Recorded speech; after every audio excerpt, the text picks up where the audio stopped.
Reels वाली बहू।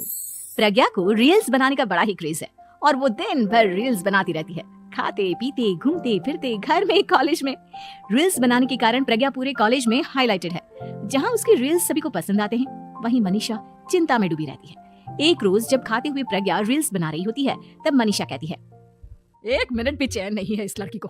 ये नहीं कि खाना तो आराम से खा ले, लेकिन नहीं, अरे थोड़ी देर रील्स नहीं बनाओगी तो आसमान नहीं टूट पड़ेगा। अरे मम्मी, इसी को तो कहते हैं डिटर्मिनेशन। तुम नहीं समझोगी ये सब। भगवान, इस लड़की को सद्बुद्धि दे। जब देखो तब टेढ़ा बाका मुंह बनाती रहती है। मनीषा की बात का प्रज्ञा पर जरा भी असर नहीं होता और वो खाते खाते रील्स बनाती रहती है। दिन बीतने लगते हैं और देखते देखते प्रज्ञा का कॉलेज भी खत्म हो जाता है। आए दिन कोई ना कोई मनीषा को प्रज्ञा की शादी करवाने का सुझाव दे जाता है। सब ठीक ही कहते हैं, प्रज्ञा की शादी कर देनी चाहिए। अपने घर के कामकाज में व्यस्त हो जाएगी तो खुद ही ये रील्स और नाच गाना बंद हो जाएगा। मनीषा और प्रेम प्रज्ञा के लिए एक अच्छा लड़का ढूंढने लगते हैं और तभी विकी का रिश्ता प्रज्ञा के लिए आता है, जिसने प्रज्ञा को उसकी रील्स देखकर पसंद कर लिया था। अगले दिन विकी अपने माता पिता के साथ प्रज्ञा के घर पहुंच जाता है और प्रज्ञा साड़ी पहने हाथों में चाय की ट्रे लिए उनके सामने आती है। जब विकी को पसंद है तो हमें भी बहू पसंद है। बहन जी, आप बारात की तैयारी कीजिए। एक बार लड़का लड़की अकेले में बात कर ले तो अच्छा रहेगा। हाँ हाँ, क्यों नहीं। मनीषा विकी को प्रज्ञा के कमरे में भेजती है, जहाँ प्रज्ञा पहले से ही रील्स बना रही होती है। तभी विकी कहता है, आ गए आपके साजन जी। हमारे साथ ये रील्स कंप्लीट करती तो और भी अच्छा रहता। अच्छा जी, आप आ ही गए हैं तो बना ही लेती हूँ आपके साथ। दोनों मिलकर रील्स बनाते हैं। जब वी मीट और तुरंत पोस्ट भी कर देते हैं। फिर विकी कहता है, जब आप साड़ी में चाय लेकर आई तब मुझे लगा कि कहीं मैं गलत घर में तो नहीं आ गया। अब सही है। दोनों की शादी पक्की हो जाती है और शादी के दिन भी प्रज्ञा रील्स बनाने से चुकती नहीं। यहाँ तक कि बारात के समय भी नाचते हुए रील्स बनाती है। सभी लोग प्रज्ञा की तारीफ के फूल बांध देते हैं और प्रज्ञा नाचती गाती अपने ससुराल चली जाती है। सब कुछ अच्छा चल रहा होता है। प्रज्ञा यहाँ भी दिन भर हर चीज की रील्स बनाती रहती है।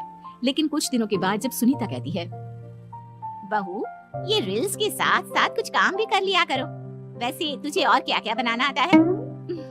मम्मी जी, वैसे तो सब कहते हैं कि मैं सब कुछ अच्छा बनाती हूँ, लेकिन मुझे लगता है कि मैं मैगी अच्छा बना लेती हूँ। हाँ, कॉफी भी अच्छा बना लेती हूँ और मुंह तो सबसे अच्छा बना लेती हूँ।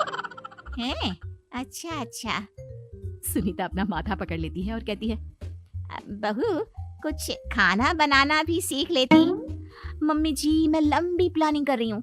जल्दी ही मैं इतनी फेमस हो जाऊंगी कि मुझे पैसे मिलने लगेंगे। हम दोनों सास बहू राज करेंगे, राज नौकर काम करेंगे और लोगों की तो लाइन लगेगी हमसे मिलने के लिए।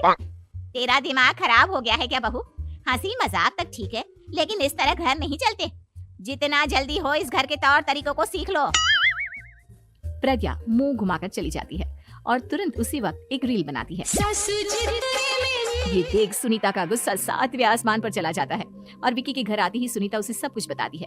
विकी भी अब प्रज्ञा की इन हरकतों से परेशान हो जाता है। तुम टेंशन मत लो मम्मा, मैं देख लूंगा। विकी कमरे में जाता है तो देखता है कि प्रज्ञा रील्स बना रही है। विकी बड़े ही प्यार से प्रज्ञा से कहता है, प्रज्ञा, इन सब के लिए मैं तुम्हें मना नहीं कर रहा हूँ, लेकिन फिर भी हर वक्त तो ये अच्छा नहीं लगता ना। समझने की कोशिश करो, मुझे भी तुम्हारा थोड़ा वक्त चाहिए। मैं जब ऑफिस से आता हूँ तो मुझे समय देने की जगह इसी में लगे रहते हो। तुम ज्यादा ही सोच रहे हो। तुम भी मेरे साथ रील्स बनाओ ना, तुम्हें भी बहुत अच्छा लगेगा। तुम्हें इज्जत से कोई बात समझ में नहीं आती क्या? दिमाग खराब हो गया है तुम्हारा इस चकाचौंध से। अगर तुमने अपना रवैया नहीं बदला तो मैं तुमसे दूर चला जाऊंगा। तुम ही रिश्ता लेकर आए थे, मुझे लड़कों की कमी नहीं थी और ना आज है। विकी दरवाजा पटक कर चला जाता है। धीरे धीरे विकी प्रज्ञा से दूर होता जाता है। एक रोज मनीषा प्रज्ञा के ससुराल उससे मिलने जाती है। तब सुनीता उससे कहती है, बहन जी, अब आई हैं तो कुछ दिन यहाँ रहकर जाइएगा। आप ही का घर है। हाँ मम्मी, बहुत दिन हो गए तुम्हारे साथ एक भी रील नहीं बनाई मैंने। प्रज्ञा तुरंत अपने फोन में रील्स ऑन कर लेती है। ये सब मुझसे नहीं होगा। तेरा ये भूत अभी तक नहीं उतरा क्या? बहन जी, आप कुछ कहती नहीं क्या इसे? जब आप ही कुछ नहीं कर पाई तो मैं कर ही क्या सकती हूँ।